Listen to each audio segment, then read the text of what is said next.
Hello, my viewers and my great farmer.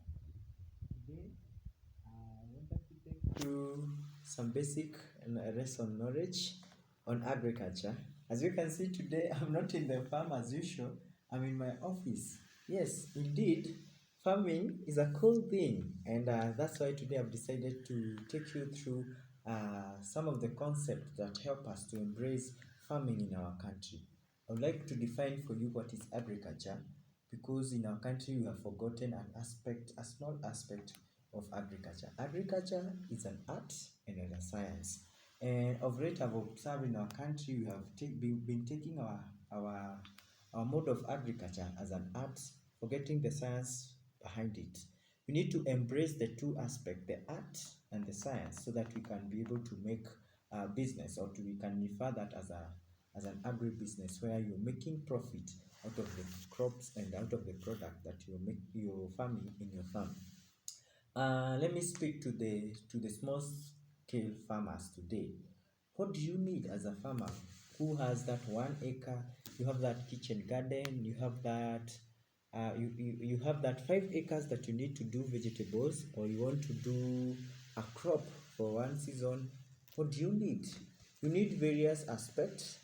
The basic aspect, one of it, you need land. You need a place where you're going to plant your crop. Second thing, you need capital. You also need water. And something else that you need, you have to do a market search for your crop.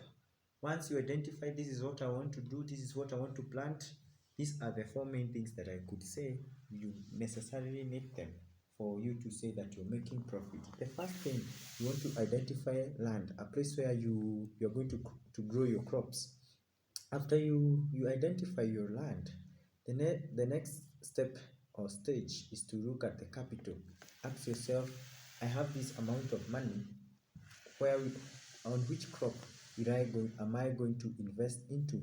There are various crops, as we all know, the 3 months crop that take only 3 months in the field and then they are ready for harvest.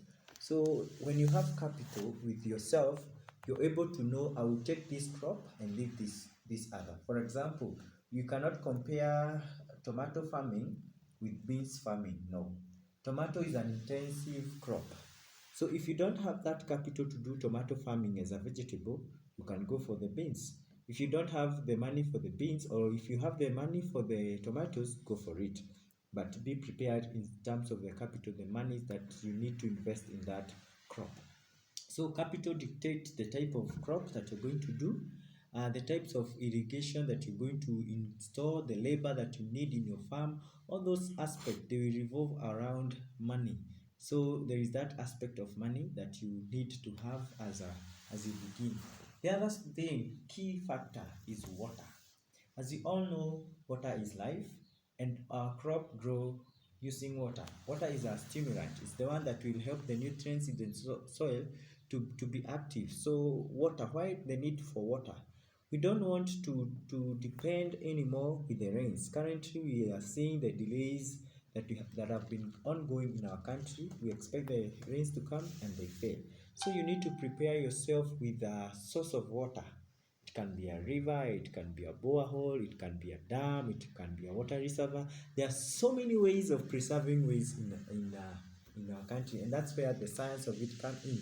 So if you have a source of water, now you ask yourself the other, how will I going to use this water? Am I going to use the furrow irrigation? Am I going to use the drip line irrigation? Those questions you ask yourself. And if you go for the furrow irrigation, you know the consequences of that mode of irrigation. If you go for the drip irrigation, be aware of the consequences that you're likely to find in that mode of irrigation. Also, in that aspect of water, there is the cost. For example, if you want to do the drip irrigation, there is that cost of installation of the drip lines. There is that cost of the piping, the drips, the knowledge, the science behind the drip line. You have to be prepared for that. So, and the other thing that I would want you to keep in mind as a farmer is the market search. What are you growing, and why are you growing that crop? Where is your market? There are various ways of doing that. As me, I always advise farmers, as you begin to do a work plan for your crop or for your farm, start from the end. Know that by the end of this month, that is when I'll be in the market. What are the challenges that I'm going to face while marketing my product? If you have the end and the end result, or I know I will be farming my tomatoes, and by the end of July or by end of June I will be in the market. What are the challenges that July has in terms of the market? When is the demand high? When is the demand low? When is the supply high? When is the supply low? Those are the aspects that will help you identify the profit margins that you're going to make. So be prepared in that area, because there are two ways that you can view the market. You can go for a contract with a company that will purchase your product. You can go for an open air market where after your tomatoes are ready, go to the market, you have those middlemen or the brokers, and they come for your product. But be ready in this aspect, because you might do a 3-month crop waiting for it, the market disappoints you. How do you cope with that market? How do you cope with those challenges that you're going to face?